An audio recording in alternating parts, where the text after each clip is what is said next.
Good evening, this is TC and English News Edition, and you're watching with me, Ninghui Kim Kong Sai. First, the headlines. Massive protest erupts in Gangpokpi over the arrest of Kukizo volunteers. 12 hours total shutdown concluded. Sit-in protests held at various Kukizo-dominated hill districts over the arrest of 5 Kukizo volunteers. KIM writes to PM Modi, asks him for decisive action to establish separate administrative setup. News in detail. 3 individuals were arrested around 4 a.m. yesterday, July 9th, by a combined team of state security forces in El Hingzol village, Gangpokpi district. These individuals were accused of being Kuki militants involved in terror activities and were allegedly apprehended with sophisticated weapons and various items. Meanwhile, Manipur police on its X-Handle Road on 9/7/2024, Joint Security Forces SF of Manipur Police and CRPF launched an operations in El Hingzol village, New Keithalmambi PS, Gangpokpi district at around 3:30 hours on the basis of intelligence shared by NIA. There were an exchange of firing between the SF and ER militants, 3 persons who are cadres of an underground outfit, namely Thangzuel Hawkip alias Thangboy, Thangzolin Kongsai, Golin, and Zangmin Lun Singsun, Frankie, were apprehended. The arrested persons are suspected to be involved in various criminal incidents of the recent past: 2 AK rifles, 1 MA1, MK3 rifle, 1 SBBL, and 1,382 rounds of assorted ammunition were recovered in the operations. The arrested persons and seized arms and ammunition have been handed over to NIA for necessary legal actions. However, the Committee on Tribal Unity, Cedar Hills Gangpokpi District, KOTU, and the villagers denied these allegations, claiming that the arrested individuals were actually village volunteers who were guarding the village amid the ongoing violence in the state. The committee also accused the security forces of launching an unwarranted attack on the residence of Tonghan Hawkip, the village chief. They claimed that this attack resulted in the destruction of property and furniture and injured several women due to what they described as unprovoked and indiscriminate firing by the security forces. Strongly responding to the alleged actions of the security forces, highlighting the gravity of the situations, KOTU described the attack on Tonghan's Hawkip's residence as a deliberate challenge to their existence as a community within a constitutional democracy. KOTU then issued an ultimatum to the concerned administrations, demanding the unconditional release of the 3 individuals by 5 p.m. on July 9th and cautioned that any negative consequences resulting from non-compliance with their demand would be the responsibility of the authorities, and KOTU should not be held accountable for any such incidents. Following the expiry of KOTU's ultimatum without response from the authorities, the Kukizo community across their hills gathered at Gangpokpi district headquarters and held a massive rally starting from Brigadier M. Thomas ground to the front of SP Gangpokpi office, where they staged a significant demonstrations in the form of sit-in protests. The protesters chanted slogans: "Arrest injustice, not the cookies. Justice is to be served, not to deny. We are India, not a terrorist. We demand security, not insecurity. We want justice," etc., reflecting their frustration. KOTU spokesperson Enzilun Kipgan outlined the community's demands during the protest, emphasizing that the actions are driven by public sentiment. The charter of demands include the immediate and unconditional release of the 3 individuals arrested, an official apology to Tonghan Hawkip, the chief of El Hingzol village, in accordance with Kuki customary law, and compensation for the women injured during the security forces, alleged indiscriminate firing, to be provided by the security forces. He also said that the incident demonstrated the contradictory speech on returning normalcy in the state. He further said that if their demands are not fulfilled, the protests will continue up to the extent of highway blockade, including economic blockade along the national highway. The protests continue till the filing of this report.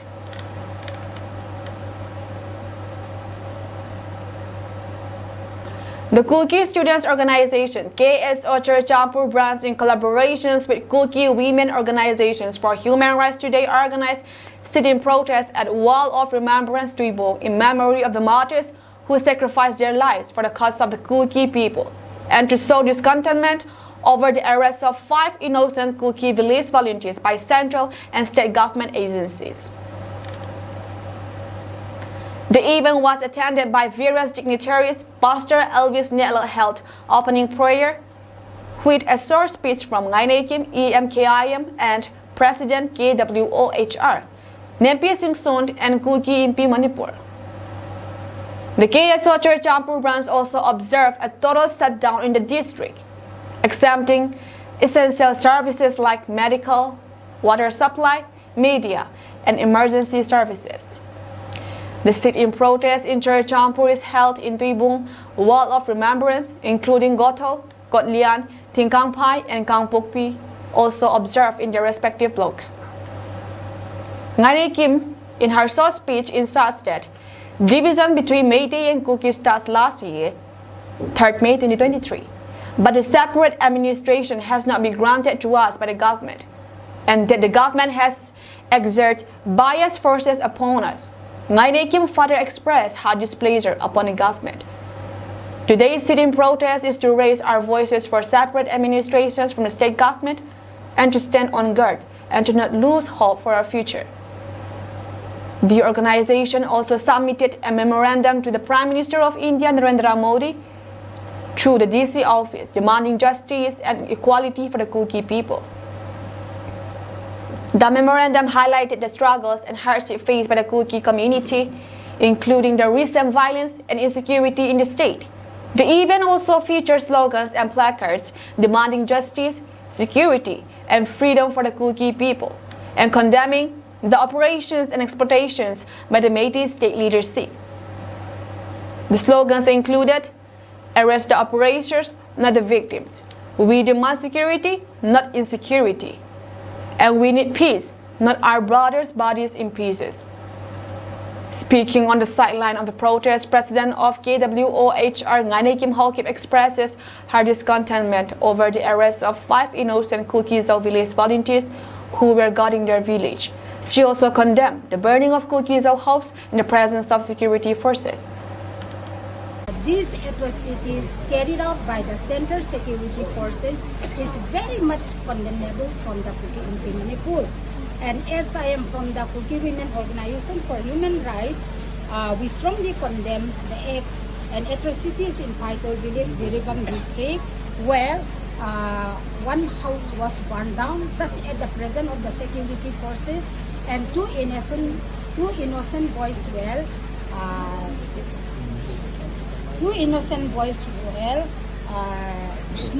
arrested by the security forces.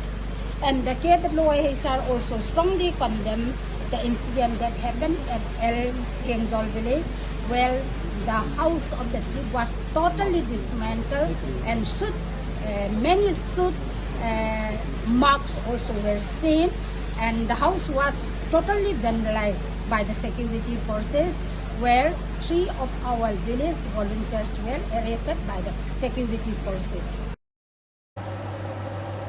Overall, the event was a show of unity and solidarity among the Kuki people, demanding justice and equality from the government.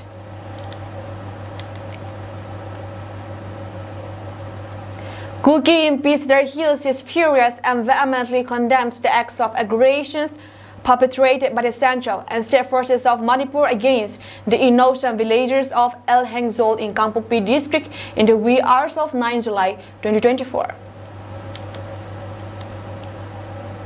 This unprovoked assault on our community members, regardless of their gender and age, is a blatant violation of human rights and an affront to the principles of justice and humanity. In its press statement, the Kuki MP Sir Hill said that the Kuki tribes holds the chief as the highest authority.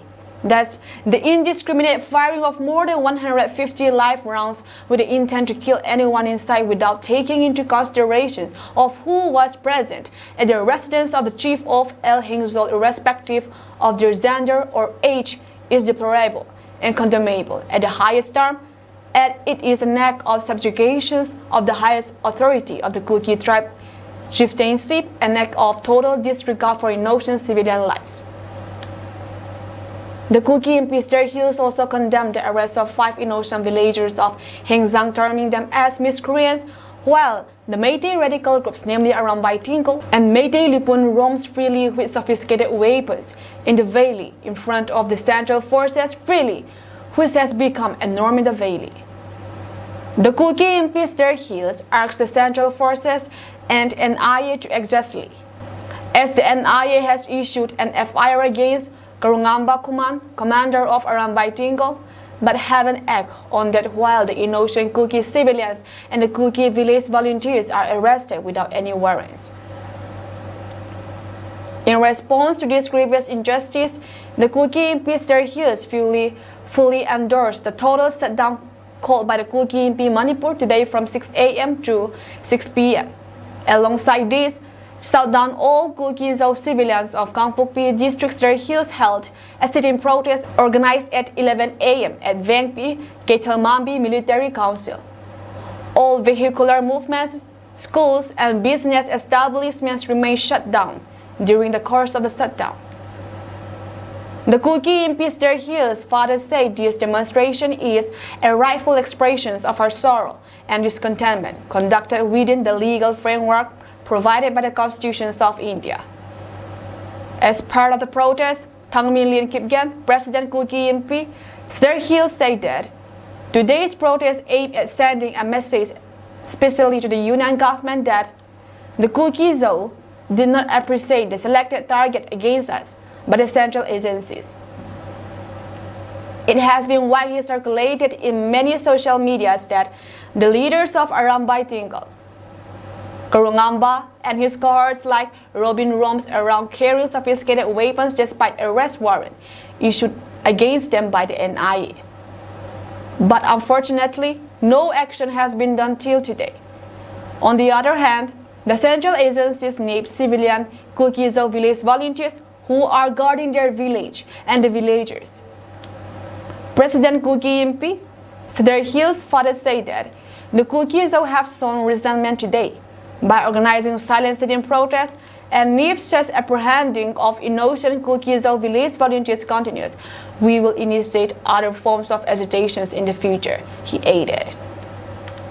Today, the 10th July 2024, the Kuki-Zou population of Sadar Hills Kangpokpi district assembled here in Kaithilmanbi military colony, organized sit-in protest against the atrocities targeted towards Kuki-Zou volunteers organized by Kuki MP Sadar Hills. The mission today was to send a message, firstly, to the central government that we do not appreciate this selected targeting of central forces and agencies amongst the Kuki-Zou population. We have seen it, we have been witness. There are social media videos everywhere. The Arambai Tingkol and its leaders, namely personalities, people like Korunganba, Commander and Robin, where they are seen proudly brandishing sophisticated weaponry, snatched from state armories, where they have been till today roaming about freely within the city Imphal. In spite of NIA having issued warrants against them, they are still found to be roaming freely. They are still found to be proclaiming lots of agendas and propagandas on social media. Yet, the central forces seems to remain inactive, or rather incapacitated, to apprehend or to arrest such miscreants based in Imphal Valley. On the other hand, when reports reach the central government as to the movement of certain Kuki village volunteers They are very quick, they are very apt, they are very fast in nabbing these cookies or volunteers. They are very fast in ensuring that they immediately are arrested and taken away. So we wish to point out to the central government that this kind of selected targeting of the cookies or volunteers is not appreciated by the Kuki NP, and we have today started showing our resentment by peaceful sit-in protests. But if this kind of targeted lynching or targeted arresting of cookies or volunteers continues, there will be other forms of protests being initiated by Kuki NP. Secondly, we also wish to show our village volunteers, the cookies or village volunteers, that the general public is always behind them. We will always stand behind them. We will ensure that yesterday's incident would be the last of its kind, that the general people, public, will always stand behind them so that they do not face such kind of partial and targeted arrests by the central agencies. It is imperative to note that this peaceful protest is not intended to harm or create any inconvenience to any other tribes within the state, but serve as a means to voice our collective anguish and demand for justice for the atrocities committed against the Kuki-Zo people. Similar sit-in protest was also held at Moreh town of Tinopol district, organized by CSOs within the town. As part of the sit-in protest, various slogans like "Arrest injustice, not the cookies," "We want separate administrations," "We demand security, not insecurity," etc. were also chanted during the protest. Meanwhile, the Hill Tribal Council Moreh issued a press release stated that the council is deeply shocked and pained by the news of the recent arrest of 5 Kuki-Zo individuals, 2 from Paitul village near Ziribam town and 3 from El Hingzol village in Sadar Hills, Kangpokpi district, by a combined team of state and central security forces. And how come the state and central forces carried out combined operations in the minority Kuki areas, then left those properties in the hands of Mayday militants reportedly anti-national around Baitingo in collisions with Manipur police commandos to be robbed and burned down, asked the council. In his press release, the HTC said that it is deeply saddening to know that the Assam Rifles personnel brutally assaulted the already panicked villagers, mostly women and children, using sticks and gun butts. And the indiscriminate firing at the house of El Hingzol village chief is highly despicable. Therefore, HTC endorsed Kuki NP's resolution to call a 12 hours 6 a.m. to 6 p.m. total shutdown in all Kuki-Zo dominated areas on 10/7/2024 to protest against the gross injustice meted out to our people. The Hill Tribal Council fervently appealed to the concerned authorities for immediate and unconditional release of the 5 youths arrested while protecting their homestead.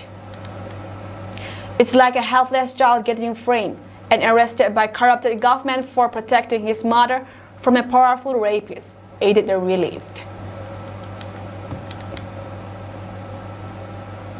The Kuki NP Manipur writes to Prime Minister of India Narendra Modi with regards to prevailing law and order situations in the state and arresting of 5 innocent Kuki-Zo village volunteers recently.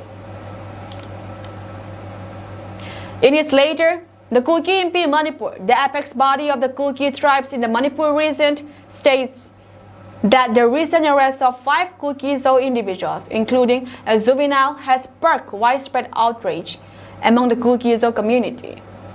While the Maydays are openly brandishing sophisticated arms and ammunition without the least consequences, the arrest of 5 Kuki-Zo individuals is a betrayal of our sincerity and commitment towards law enforcement efforts by the government of India. There is an unequal and discriminatory regime in the hills where our spy is under force and places where it is most needed but lifted. Correspondingly, the biased actions of central security forces colluding with Mayday militias in these arrests and targeted intimidations of our people are deeply regrettable. and can only worsen the law and order situations in the Manipur region. The latter includes some points laid down by the Kuki MP Manipur. Some of the points are: with regard to law and order situations, law enforcement agencies must duly consult with the Kuki MP Manipur for coordinations and cooperations in law enforcement efforts of various government agencies. In incidents of arrest of any Kukis or individuals by law enforcement agencies on statutory grounds, the arrested individuals must be handed over to the district police of either Kangpokpi or Churachandpur and must never be taken to the Valley districts under any circumstances. Kuki MP Manipur strongly disapproves of the appointment of Meitei Army and police officers as operational commanders due to documented cases of biased conduct detrimental of the rights of the Kuki-Zo people. Similarly, the home posting of almost all Meitei officers in armed forces who are relentless to terrorize the Kuki-Zo people is greatly disquieting to our community. The 5 arrested individuals must be unconditionally released, as the arrest is arbitrary and highly partial against the Kuki-Zo people and may trigger protest movement that may be disruptive to effective enforcement of law and order in the region. The latter further states that this violence in Manipur, which had persisted for more than a year, has had adverse and devastating effects on the Kuki-Zo people. It has brought education to a standstill, with many Kuki-Zo students becoming victims of educational policies of the Meitei authorities, including the non-declarations of examination results and the withholding of educational certificates. Furthermore, the economic blockade of the hills, especially in Kuki-Zo areas by the Meiteis, the limited availability of only one 9-seater helicopter service from Churachandpur to Aizawl, subject to seasonal restrictions and frequent landslides, the lack of development funds and the obstructions of local efforts to build roads and the bridges are critically alarming issue caused faced by the Kuki-Zo populations due to Meitei aggressions. The exploitations of state machinery against the Kuki-Zo people grossly contravenes constitutional values and principles. The repeated targeting, arson attacks, and unwarranted arrests have highlighted the systemic failure to protect Kuki lives and properties. Establishing a distinct administration would ensure the protections of our rights, foster a sense of security, and pave the way for harmonious coexistence by addressing the unique needs and aspirations of the Kuki people. As the Kuki-Zo people continue to bear the brunt of targeted ethnic operations orchestrated by the Manipur state government, Kuki MP Manipur writes this letter with fervent hope in your capable administration to expedite the ongoing political dialogue with the Kuki-Zo SOO groups for lasting peace and stability in the region, and to safeguard the rights and privileges of the Kuki-Zo people as equal citizens of the country.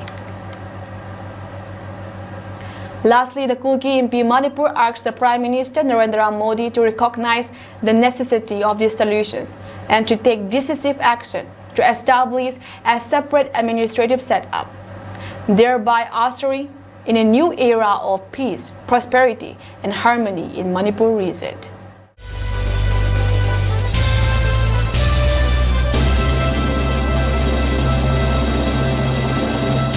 It was at a cousin wedding in February that the family of 25 years old rifleman Adarsh Negi from Thati Dagar village in Uttarakhand's Tehri Garhwal last saw him. Around 10 p.m. on Monday, his father, Dalbir Singh Negi, 53, got the dreaded call. Adarsh, who joined the army in 2018, was one of the 5 soldiers from the Garhwal Rifles Regiment who were killed when militants ambushed their convoy in Kathua district of Jammu and Kashmir on Monday afternoon. It was heartbreaking, his uncle Balwant told the Indian Express. He always wanted to join the army. After completing class 12 from a school in the village, he went to Srinagar for his BSc. However, just 2 years into his graduation, he left his studies and joined the army. Balwant said Adarsh's death came just a couple of months after the death of his cousin, Major Pranay Negi, 33. According to him, the army officer who was serving in Leh died on April 30 after he fell ill. The other soldiers who were killed in Katwa, all from Uttarakhand, have been identified as Naib Subedar Anand Singh Rawat from Kandakal village in Rudraprayag district, Havildar Kamal Singh from Papri village in Pauri Garhwal, Naik Vinod Singh from Jaunjaspur in Tehri Garhwal, and rifleman Anush Negi from Dobaria village in Pauri Garhwal. As their bodies were brought back to the state on Tuesday evening, grief reverberated through their villages. Others is survived by his father Dalbir, mother Gudi Devi 47, and two siblings Anjali 30 and Nabisek 27. His body will be taken to the banks of Alaknanda for the last rites. At Kandakal village, residents converged at the house of 41 years old Anand Singh Rawat to offer condolences to his family. His mother Mauli Devi, wife and two sons aged 16 and 13 years, it was Laxman Singh Biswant, head of Kandakal village, who broke the news to the family. After the death of his father, around 7 years ago, Anand and his older brother, Kundan Rawat, took care of the family, say Biswant. In Tehri was John Jaspur's village, Vinod Singh's father, Veer Singh, 65, and mother Sasi Devi, 60, were in shock. The soldier is survived by wife Nima Devi and two young children, a 4-year-old son and 3-month-old daughter. He has 3 sisters, his uncle Kirti Singh Negi said. He last visited the family 3 months ago and stayed for over 40 days. Little did we know that it was the last time we would see him. According to PTI report, Kamal Singh from Papri village is survived by his mother, wife and 2 daughters, aged 8 and 4 years. The 32-year-old Sikh, who had just completed 10 years in service, had come home 2.5 months ago to get his youngest daughter admitted to school, a villager told PTI. His father died a few years ago while receiving the bodies of the soldiers at Dehradun Joli Grand Airport on Tuesday evening, Chief Minister Pushkar Singh Dhami said. The terrorists guilty of this cowardly attack, the enemies of humanity, will not be spared at any cost, and the people who shelter them will also have to face the consequences. Uttarakhand is the land that gives birth to brave soldiers. The soldiers here have always discharged their national duty by sacrificing their lives in the service of Ma Bharti. Major General R. Prem Raj, GOC Uttarakhand sub-area, led the wreath-laying ceremony at the airport, which was attended by ministers, officials, as well as local residents.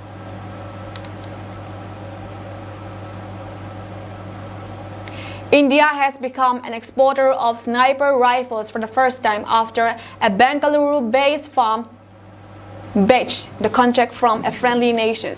Small arms manufacturer SSS Defense has begged a mega export contract from a country for the supply of 338 Lapua Magnum caliber sniper rifle. Not only the sniper rifle, the private firm also begged contracts for the supply of nearly $50 million worth of ammunition from multiple countries. The sniper rifle, which is intended for targets up to 1,500 meters and beyond, is completely designed and made in India. Quoting sources in the defense sector, a report by the Prince said that this is the first time India has exported sniper rifles to a foreign country. Sources further say that SSS Defense has already completed the export of the sniper rifles and is in talks with a few other nations as well. Delegations from these countries have already visited the firm's manufacturing and testing center in Bengaluru, and further discussions over the deal is underway, sources added. India is now manufacturing and exporting a large number of equipment from artillery guns to missile systems and small arms. India was still now an importer of this system, but now we have started exporting them. One of the sources was quoted by the Prince as saying, "This rifle has high export potential because at least 30 countries use the .338 lapel Magnum sniper. Also, over a dozen manufacturers produce rifles in multiple configurations in this caliber. At least 18 people were killed and 19 others injured after the bus they were traveling in collided with another vehicle in Uttar Pradesh, Unnao today. 3 women and 1 child were among those killed in the accident, the police said. The double-decker bus was traveling from Bihar's Sitamarhi to Delhi when it rammed the milk tanker from the back on the Lucknow-Agra expressway this morning. The impact of the collisions was so huge that the people were flung out of the vehicle, the police said. Visuals from the scene showed bodies on the ground, twisted scraps of metal, shattered glass, and destroying belongings. Today at around 5:15 a.m., a private bus was coming from Motihari, Bihar, collided with a milk tanker. 18 people have lost their lives and 19 others are injured in the accident, say Gaurang Rathi, a district magistrate, Unnao. The injured have been rushed to a hospital and are being treated there, officials said. Chief Minister Yogi Adityanath has expressed anguish over the tragedy and directed the officials to ensure proper treatment of the injured, his office said. Prime Minister Narendra Modi has announced a compensation of 2 lakh for the death and rupees 50,000 for those injured in the accident, his office said on X, earlier known as Twitter. President Draupadi Murmu has also condoled the loss of lives. The news of the death of many people in a road accident on the Lucknow-Agra expressway in Unnao, Uttar Pradesh is extremely sad. I express my deepest condolences to the family members of those who have become victims of such sudden death, and wish for the speedy recovery of those injured, Murmu said in a post on X in Hindi.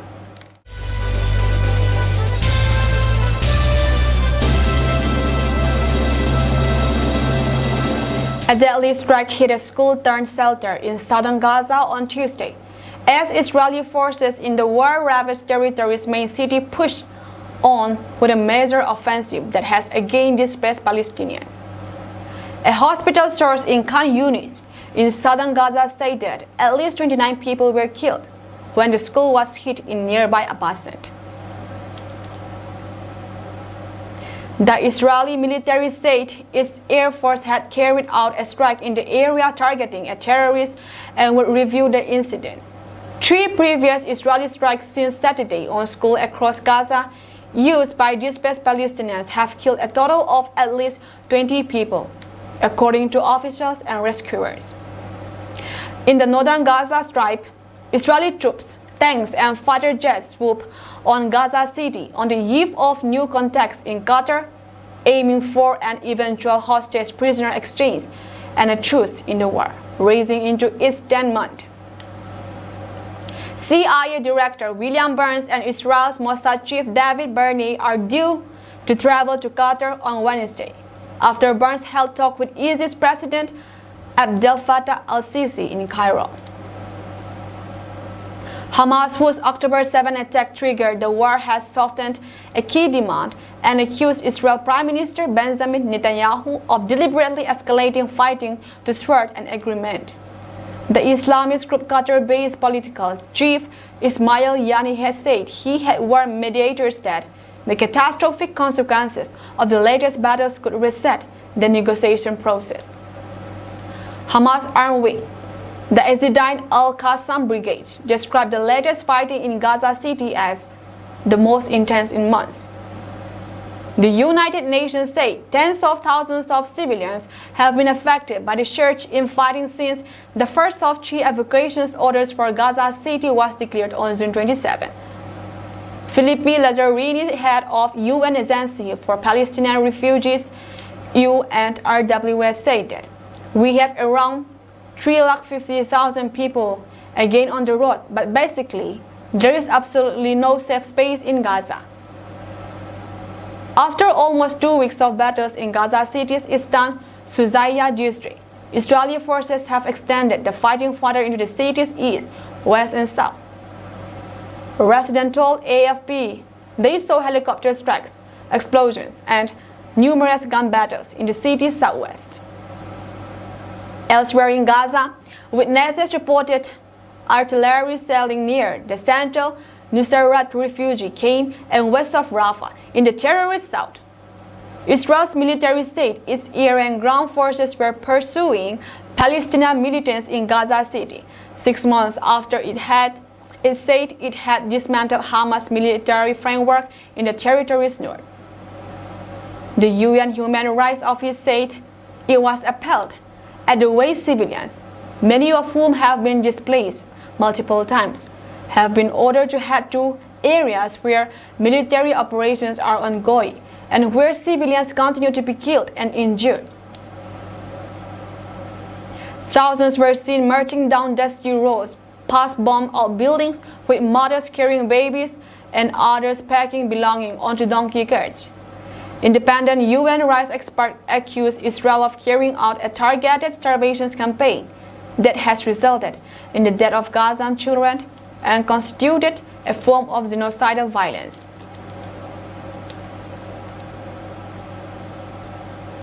Turksat 6A, Turkey's first homegrown communication satellite, was launched this week into space as the result of 10 years of work, boosting the number of Turkey's active satellites tonight. After successfully passing all tests, Turksat 6A was launched into space by SpaceX Falcon 9 rocket on Monday. Following the completion of testing, the satellite is expected to become operational within approximately 1 month. Turkey's communication service coverage will expand to include regions such as India, Thailand, Malaysia, and Indonesia, thereby increasing the populations reached by Turkey's satellites from 3.5 billion to over 5 billion. Throughout this period, Turksat 6A is expected to meet a substantial portion of Turkey's communication satellite needs. The satellite, developed with an 80% domestic production rate, comprises 84 companies manufactured in Turkey. With the launch, Turkey has joined the allied group of 11 countries capable of constructing their own communication satellites. Turksat 6A will harness its requisite energy for uninterrupted communications through solar panels. This system will ensure the satellites sustain high power output and prolong operational efficiency. Sending a video to ceremony in the capital Ankara, President Recep Tayyip Erdogan said that Turkey is expanding its presence in space with a new move, despite obstacles and restrictions. Erdogan said Turkey also sends its Turksat 5B satellite by the same rocket 2.5 years ago, adding, "We are pleased to strengthen our cooperations with Elon Musk and SpaceX in various fields." He also said, "It is significant that Turkey is able to produce critical communication satellites without foreign dependency." As part of its national space program, Turkey realized its first manned space travel recently, he recalled. With Turksat 6A, Turkey reached a new phase in the production of satellites, Erdogan noted. Vice President Cevdet Yilmaz also noted that the satellite is the highest value technology project produced by the country so far. With the experience of the Turkish engineers who produced Turksat 6A, Turkey became one of the few countries capable of producing communication satellites and eventually looks to become a satellite exporter.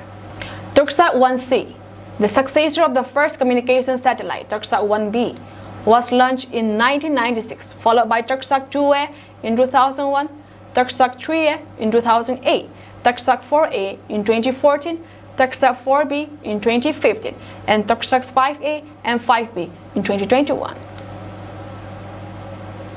The IMECE Earth Observation Satellite, which launched from US in 2023, is set to serve for 5 years, providing services for defense to disaster management, from the environment to urban planning, and from agriculture to forestry.